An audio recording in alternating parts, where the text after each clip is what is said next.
Hi guys, Rob here, and in this video I managed to find a driver who was willing to take me to the devastated areas of Bohol here. Now this has taken me a couple of days to organise with the gasoline shortage.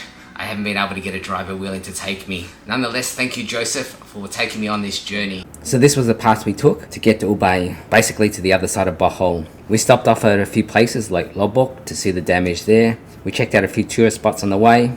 We stopped to listen to people's stories, and finally we met some homeless people in Ubay. So today I'm going to Ubay, one of the worst areas hit by this typhoon. This gentleman is taking me there. Joseph, my name. Joseph is taking me there because I don't know how to get there, and gasoline is so hard to get, so he's got gasoline. So we're just making a pit stop at this store here to pick up some rice and some water. We've got limited space because we're on a motorbike, but look, I'm trying to do what I can. We'll see what happens. I'm sure it's nearly not going to be enough, but maybe I can help someone. We stocked up with some rice and water that we could carry, and hopefully show you some of the images of Bohol 1 week after the typhoon. So off we went from Panglao to Bohol. As I showed in my previous videos, Panglao has been somewhat lucky and escaped the worst of the typhoon, and in this video we're going to see some of the worst hit areas. The first major tourist spot we passed was the church. Now this was a common sight on the trip. Service stations with huge long queues. Gasoline shortages have been a major issue here, and as I mentioned before, it's one of the reasons why it was so difficult to get someone to take me on a long trip like this. So riding through Bohol, we saw lots of this all the way through, and as you can see, the lines are on both sides of the service station. It's such a hassle just to get fuel here. So then we made a left turn towards Loboc. So throughout this video you'll see how much damage there are on each side of the road. The Loboc area was actually flooded, and you're going to see that shortly. Hello. This is all flooded, was it? Yeah. So how high was the water? 8 feet. The water was 8 foot here. The Loboc area here was flooded. It's now subsided, but you'll still see the remnants of the damage as we watch the video further. It's all dried up now, but the remnants remain. It reached in our second floor. Okay, so what about some people? Did they have to go on the roof? Yeah. So some people on their roofs. Everybody were in the roof, aside from those who evacuated to higher grounds. High grounds. Jeez, unbelievable. How long did it take to dry out? It started around 11 o'clock in the evening, and it subsided around 4 to 5 o'clock in the afternoon. Just this morning, the Red Cross passing by. Red Cross is but around? There are so many other people who were not affected. Will just drop by and they will give food and other things like water. And how are you with food and all that? Okay, or well, we have no choice but to live with it, and hopefully we can go back to our normal lives. yes, crazy. Yeah, of course, because they were the first one to be hit after Dinagat Island. Yeah. And here in our place here in Loboc, the damage is more huge in the central part. Okay. There We'll have a look than at that. here. Yeah, but we are. you think you're lucky? We can say more lucky than them. Yeah, but like just looking at this, you're just drying everything Yes. There's no water. out. No water. To clean up everything. Yes. So we got back on the bike and headed further up to see how bad it did get. One thing we did notice the further we went was the remains of the mud on the side of the roads, and there was a lot of it, and that would have been also in their houses too. So the insides of the house, furniture and belongings would have been covered in mud. And the closer we got to the central area, the more mud there was, and there was this terrible smell from the mud as well. I just can't imagine the cleanup job for this. Just to let you know, all the roads we took were open, and I only filmed from the highway. I didn't venture down any side streets. So these houses on screen are along the Loboc River, and you can imagine we're just flooded out. It's just so sad to see. Hopefully people will see these images and will want to help.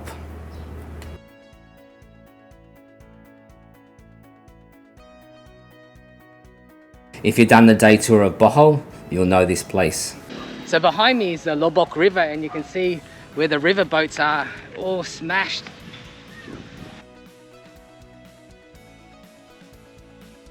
So this is still the central part, and it's just a mess. This would have been all underwater just a week ago. And that smell of that mud, ugh, horrible. The people are rebuilding, but they definitely need help, and urgently. Not only will they need the day-to-day necessities, they'll also need new furniture, and it'll be good if someone could donate new chairs for these people.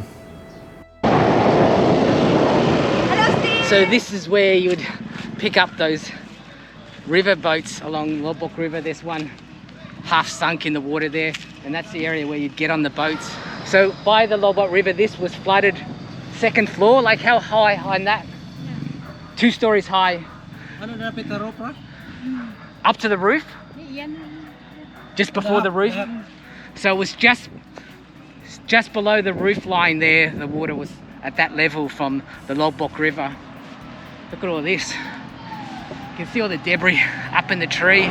So we followed the river along, and you can see by the smashed trees on the sides just how raging the river would have been.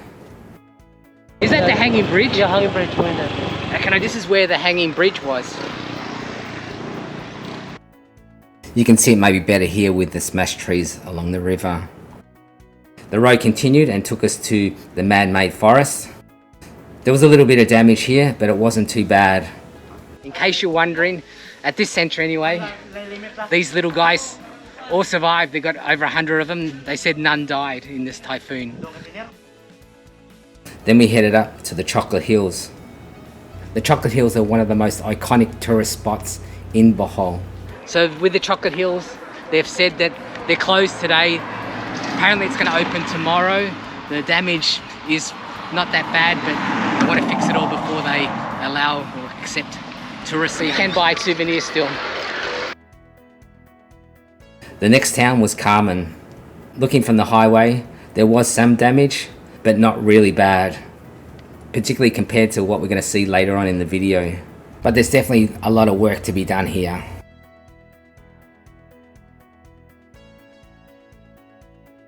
As we moved further north, you could see things were slowly getting worse.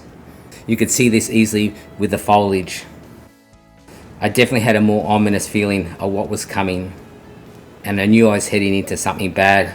It's that strange feeling you get when you know you're going to see something bad, but you still keep going just to see it.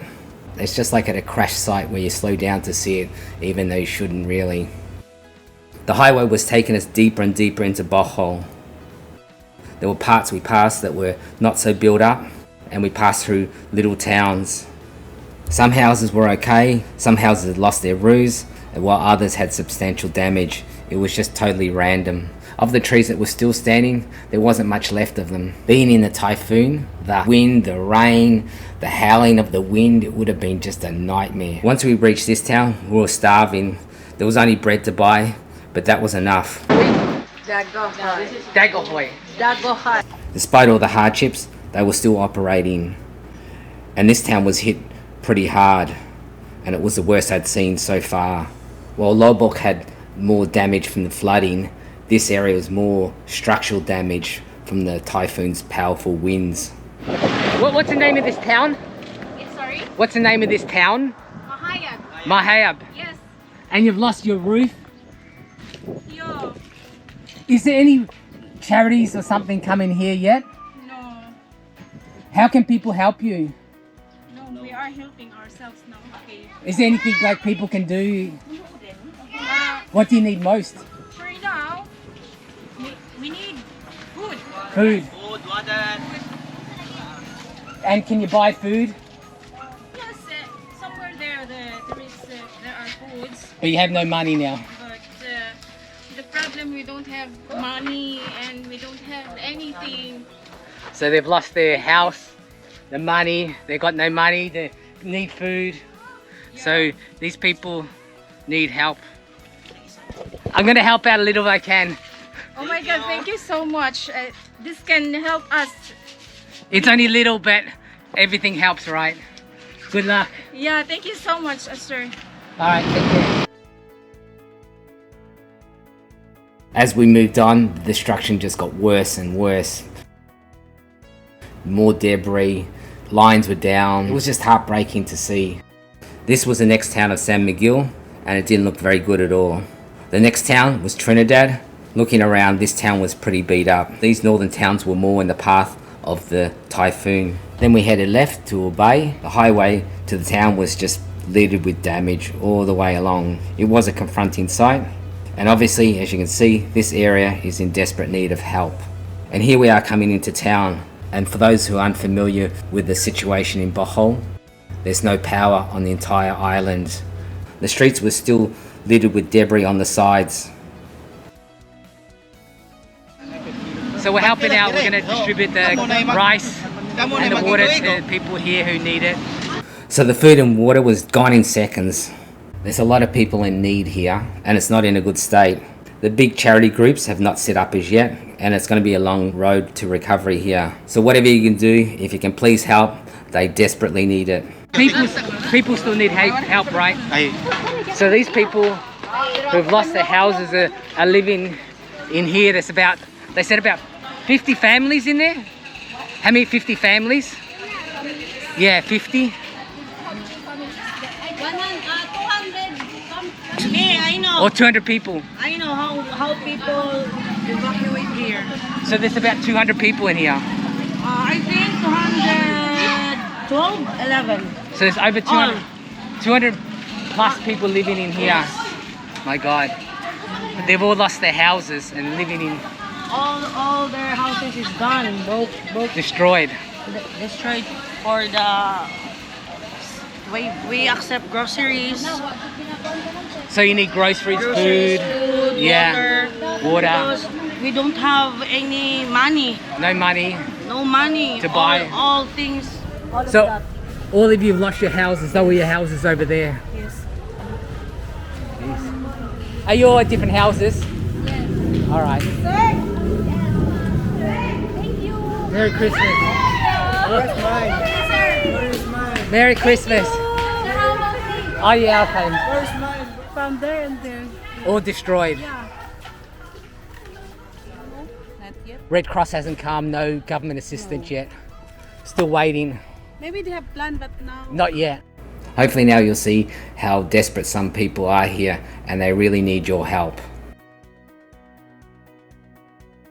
So someone asked why I was doing videos on resorts at a time like this when all the typhoon damage and everything. Well, it's pretty easy. The reason why is the workers at the resorts are all from Bohol, so these are local people and they're relying on money to help get them out of this crisis. They're helping family, they're helping themselves, food, water, and some of them have family in some of the more devastated areas of Bohol, and they're helping them out as well. So it's another way of actually helping people. People in the resorts here have been doing it tough for the last 2 years with COVID and now the typhoon. It's going to scare people off coming staying. So I want to promote what the resort's open so you can come spend your money. So these people can get a wage and they can help their families, they can help themselves get through this difficult time. If you want to help the people here, it's just another way you can do it. And I've spoken to them and they're so grateful to have tourists come in here. If you want to check out some other videos I've done in the Philippines, you can check out the ones on screen now. Until then, keep safe out there and I'll catch you next time. Cheers.